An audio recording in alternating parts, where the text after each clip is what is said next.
any outcome by the next Prime Minister must be put to a referendum with Remain as an option, and Labour will be campaigning for Remain. One sentence. That's the pre-election strategy. What's the election strategy? Well, it's the strategy for now. It's one we've reached by consensus. It anticipates a new Prime Minister. As for the election, the first question is, when's that election going to come and in what circumstances? And obviously we'll determine our policy at that stage.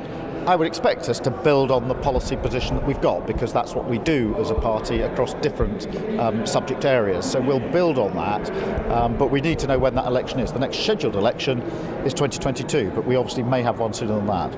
Can you rule out Labour negotiating its own Brexit deal when in power and then campaigning to pursue that deal and therefore leave? Well, we're having a discussion about our manifesto position. We will set that out in due course. I mean, the Labour Party, like almost every party, has a process for setting out its manifesto. It kicks in when there's election.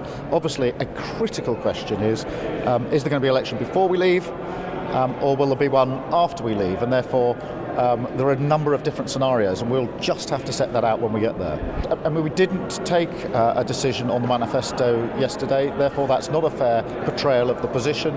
The position is, I mean, people have been asking for clarity, so it's absolutely clear, whatever the outcome referendum, option to Remain must be on the ballot. We'll campaign for Remain.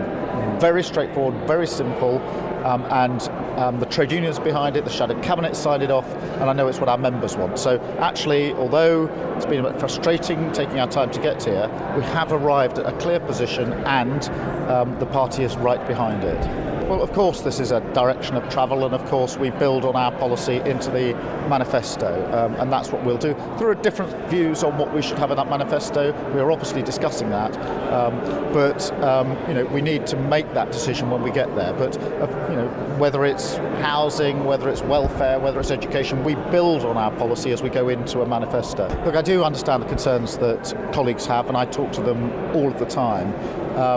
But the predictions of which seats we're going to win or lose need to be balanced. We went into the 2017 election with most people telling me that our position then would lose us all of our Remain vote and all of our Leave vote. I actually think that the vote isn't broken down in that way anymore, and this idea that there's groupthink, that all people who voted Leave all thought the same thing and all will vote the same way, is nonsense. What we've got to do is persuade them about the bigger case for the Labour Party, and actually that is the stuff we're not talking about at the moment, which is how we're actually going to transform Britain into a better place, whether you voted Leave or Remain, and that's the discussion we need to get to. And if they can't be persuaded?